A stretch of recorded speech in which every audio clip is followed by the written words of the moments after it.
요즘 다들 어떻게 지내고 계시나요? 코로나 때문에 또 갑자기 찾아온 추위 때문에 다들 힘들게 보내고 계시리라 생각합니다. 몇 년간 지속되는 코로나와 그리고 또 갑자기 추워진 날씨 탓에 참 움츠러들기 쉬운 때를 우리가 함께 보내고 있습니다. 집 밖 외부에서 활동하기가 어려워진 탓에 저는 요즘 집에서 TV를 틀면 뉴스를 종종 보곤 하는데, 요즘 뉴스를 들어보면 참 마음이 어렵습니다. 왜냐하면 뉴스에서 나오는 대부분의 이야기들이 좋지 않은 이야기들이기 때문입니다. 어디 창고에서 큰 불이 나서 많은 재산 피해가 났고, 하늘을 날던 비행기가 추락했고, 높은 건물이 무너져 내렸고, 회사 돈을 누군가 횡령한 탓에 회사가 큰 위기에 처했고, 또 교회와 관련해서는 한 대형 교회가 아들에게 담임 목사의 자리를 세습하는 바람에 또 우리의 마음을 어렵게 하고 있다라는 이야기도 전해 들었습니다. 가뜩이나 힘든 시기에 뉴스를 들으면서 이런 이야기를 접하니까 더 우리네 마음이 위축되고 움츠러드는 것이 아닌가 하는 생각이 듭니다. 오늘 우리가 읽은 본문 말씀의 주인공도 한 소식을 접하는데 그리 좋은 소식을 접하지 못했습니다. 우리 느헤미야 1장 3절의 말씀을 함께 읽어보겠습니다. 느헤미야 1장 3절의 말씀 시작. 그들이 내게 이르되 사로잡힘을 면하고 남아있는 자들이 그 지방 거기에서 큰 환난을 당하고 능욕을 받으며 예루살렘 성은 허물어지고 성문들은 불탔다 하는지라. 아멘.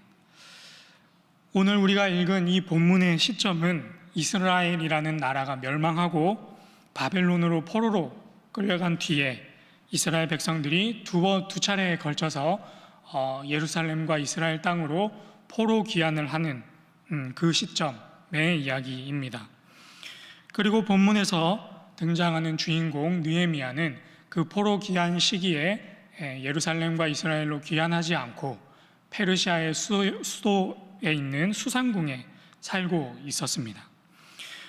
그렇게 수산궁에서 살고 있던 그에게 어느 날 예루살렘으로부터 하나니라고 하는 사람이 찾아와서 황폐화된 예루살렘과 여전히 고통 가운데 있는 공동체에 대한 이야기를 전해줍니다. 자신은 수산궁에서 잘 먹고 잘 살고 있는데 자신의 고향과 동족들은 그 땅으로 귀환하고서 수많은 고난과 고통과 박해를 받고 있다라는 이야기를 전해 들은 것입니다. 예전 MBC TV 프로그램에 무한도전이라고 하는 아주 재밌고 유명한 TV 프로그램이 있었습니다. 국민 MC라고 하는 유재석, 박명수, 정준하 등이 나와서 여러 가지 게임도 하고 꽁트도 하고 했던 아주 재밌는 TV 프로그램입니다. 저도 무한도전이라는 프로그램을 참 좋아해서 토요일마다 그 프로를 시청을 했었는데요. 제가 요즘에 들어서 무한도전을 떠올려 보면 이 멘트밖에 생각이 나지 않습니다. 바로 나만 아니면 돼 하는 멘트입니다. 복불복 같은 그런 게임들을 하면서 그 멤버들 중에서 게임을 하고 뭐 여러 가지 일들을 하면서 벌칙에 당첨됐을 때 그들이 외치는 말, 나만 아니면 돼 라는 말입니다. 나만 아니면 돼, 나만 잘 되면 돼 하는 생각, 어쩌면 오늘 살아가는 우리 내 마음 깊은 곳에 자리 잡고 있는 음흉한 마음이 아닌가 하는 생각을 해봅니다. 저는 우리가 살아가고 있는 이 시대를 사사로움의 시대라고 정의 내려보고 싶습니다. 사실 우리가 살아가는 이 시대뿐만 아니라 이전의 시대에도 이 사사로움이라는 것은 늘 힘을 펼쳤고 사람들에게 가장 깊은 곳에 숨겨져 있던 마음이었습니다. 그래서 인류 역사를 통틀어 예부터 존재했고 지금도 존재하며 앞으로도 그러할 것이다 라는 것이 이 사사로움이라는 마음입니다. 우리 함께 본문 1장 4절의 말씀을 찾아서 읽겠습니다. 1장 4절의 말씀 시작. 내가 이 말을 듣고 앉아서 울고 수일 동안 슬퍼하며 하늘의 하나님 앞에 금식하며 기도하여. 아멘. 하나님으로부터 예루살렘에 대한 소식을 전해 들은 느헤미야가 취한 행동은 우리가 방금 읽은 본문에서 동사 4가지로 표현되어 있습니다. 무한도전에서 나와 있는 나만 아니면 돼, 나만 잘 되면 돼가 아니라 그들을 바라보며 그들이 겪는 고난과 아픔을 생각하며 울고 슬퍼하고 금식하고 기도했다입니다. 그가 예루살렘과 그 공동체가 겪고 있는 그 어려움에 얼마나 애통해하고 있는지, 공동체의 불행과 아픔을 마치 자신의 불행과 아픔으로 여기는지를 확인할 수 있는 대목이라고 하겠습니다. 우리는 이 지점에서 우리의 눈물과 우리의 슬픔과 우리의 금식과 우리의 기도가 어디에 머물러 있는지 돌아볼 필요가 있겠습니다. 우리는 과연 무엇에 눈물을 흘리고 있는가? 우리는 과연 무엇을 놓고 기도하고 있는가? 우리는 과연 공동체와 우리의 이웃들의 슬픔을 위해 기도하고 애통하며 슬퍼하고 금식하고 있는가 하는 질문입니다. 한 번 더 우리 말씀을 읽겠습니다. 6절의 말씀입니다. 시작.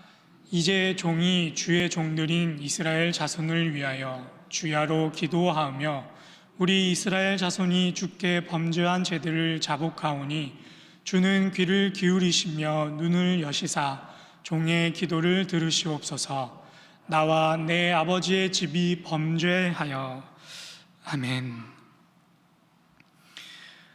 느헤미야는 공동체의 멸망과 실패를 바라보면서 애통하는 마음을 가지고 하나님께 기도합니다.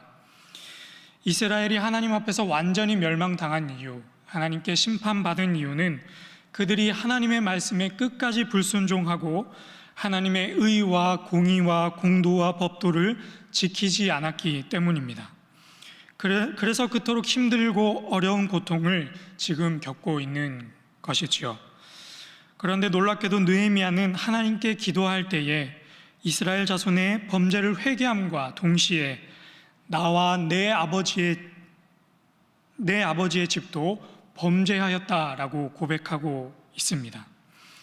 공동체를 향한 죄악과 심판 속에서 지금은 잘 지내고 있는 자신을 쏙 빼놓고 기도하고 있는 것이 아니라 자신도 그 죄에 동참했음을, 자신도 그 사사로움에 함께했음을, 자신에게도 그 심판과 고난에 대한 책임과 이유가 있음을 드러내고 고백하고 회개하고 있는 것입니다. 그들은 고난을 당하고 있기에 회개하는 것이 자명하겠지만 나는 평안하기에 내가 무슨 잘못을 했는가 하는 생각을 할 법도 하지만 그는 뼛속 깊이 공동체 안에서의 자신을 발견하고 있었기 때문에 그런 고백을 할 수 있었던 것입니다. 우리는 사사로움의 끝을 달리고 있는 시대를 살고 있습니다. 주택 보급률이 날로 높아지고 있는데 왜 부동산 값은 감당할 수 없을 만큼 치솟고 있는가? 국가적 재난이나 위기가 닥치면 라면과 생필품을 서로 싸우며 사재기하는 일이 왜 일어나는가? 일제 치하에서 그토록 많은 사람들이 친일파에 가담한 이유가 무엇인가? 공동체 안에 있는 여러 가지 문제들을 바라보고 그저 방관만 하고 있는 이유는 무엇인가? 공동체 안에 있는 여러 가지 문제들을 바라보고 그 아픈 부분을 저 멀리서 손가락질만 하고 있는 이유는 무엇인가? 그것은 안타깝게도 우리 모두 안에 있는 사사로운 생각과 사사로운 마음과 우리의 사사로운 신앙 때문임을 우리는 깨달아야 하겠습니다. 사랑하는 신일의 모든 성도 여러분, 우리는 세상에서 가장 사사로운 시대에 살고 있습니다. 그런데 우리는 달라야 하지 않겠습니까? 온 세상 사람들이 사사롭게 살아간다 할지라도 하나님의 백성으로서 제사장 나라로서 그 나라에 속한 거룩한 왕과 제사장으로서 이 세상을 거룩하게 하는, 깨끗하게 하는 소금과 빛의 역할을 부여받은 우리로서 우리는 나만 생각하는 사사로움이 아니라 나와 너를 그리고 우리를 모두를 생각하는 공의로움을 이루어 나가야 될 줄로 믿습니다. 우리 마지막으로 함께 1장 11절의 말씀을 읽겠습니다. 1장 11절의 말씀 시작. 주여 구하오니 귀를 기울이사 종의 기도와 주의 이름을 경외하기를 기뻐하는 종들의 기도를 들으시고 오늘 종이 형통하여 이 사람 앞에서 은혜를 입게 하옵소서 하였나니 그때에 내가 왕의 술 관원이 되었느니라. 아멘. 하나님 앞에서 절절히 기도했던 느헤미야는 그 기도의 결과로, 그 기도의 응답으로 왕의 술 관원이 되었습니다. 그때 당시에 왕의 술을 담당하던 직책이라고 한다면 왕이 가장 신임하는 자들만 할 수 있었던 직책입니다. 따라서 그가 기도의 응답으로 사회적으로 큰 성공을 이루게 된 것이지요. 우리는 이것을 본문의 표현대로 은혜라고 고백합니다. 그런데 하나님께서 느헤미야에게 이 은혜를 베풀어 주신 이유가 있습니다. 하나님께서 느헤미야에게 이 은혜를 베풀어 주신 이유는 그가 그 놀라운 직책으로, 세상을 주관할 수 있는 그 놀라운 권력으로 자기 배를 배불리고 자기 이익만 추구하고 사사로움을 따라 살아가라고 주신 것이 아니라 고난 가운데 있는, 절망 속에서 허우적대고 있는 그 공동체를 섬기고 회복시키고자 함에 있습니다. 그 은혜를 입어 절망과 고통의 한 가운데로 그 은혜를 가지고 직접 나아가라고 하나님께서 그 은혜를 느헤미야에게 허락해 주신 것입니다. 오늘 우리는 수요 기도회로 하나님 앞에 함께 기도하고자 이 자리에 모였습니다. 오늘 이 자리에 기도하러 오셔서 하나님께 어떤 은혜를 구하러 나오셨습니까? 그리고 그 은혜를 무엇을 위해 사용하시고자 구하려 하셨습니까? 개인의 사사로움을 채우기 위함입니까? 아니면 하나님과 그의 공의를 이루기 위함입니까? 존경하는 신일의 성도 여러분, 어제까지 여러분은 하나님께 어떤 은혜를 받으셨습니까? 그리고 받은 그것을 어떻게 사용하고 계십니까? 섬기라 받은 달란트를 사사로이 사용하고 계시지는 않은지 진지하게 돌아볼 수 있기를 바랍니다. 우리가 신앙생활을 하면서 꼭 기억해야 할 것이 하나 있습니다. 여러분들 손에, 그리고 제 손에 성경책이 들려 있는데요, 성경책을 하나님께서 누구를 위해서 쓰셨는가 하는 질문입니다.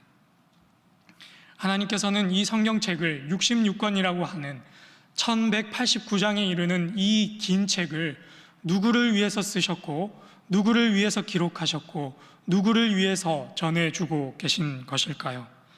여기 앞에 성경을 두고 말씀을 전하는 저를 위해서, 목회자를 위해서 하나님께서 성경을 쓰셨을까요? 아니면 죄를 많이 지은 누군가를 위해서, 아니면 복이 필요한 누군가를 위해서 하나님께서 성경을 쓰셨을까? 우리가 성경을 붙잡고 날마다 묵상하면서 반드시 기억해야 할 것은, 하나님께서는 이 성경책을 특정 누군가를 위해, 개인을 위해 사사롭게 쓰지 않으시고 나와 너가 모인 우리 공동체, 교회 공동체를 위해서 성경책을 쓰셨고, 공동체를 위해서 오늘도 이 성경책을 통해 우리에게 말씀하시고, 공동체를 위해서 우리에게 이것을 선물로 주셨다 하는 사실입니다.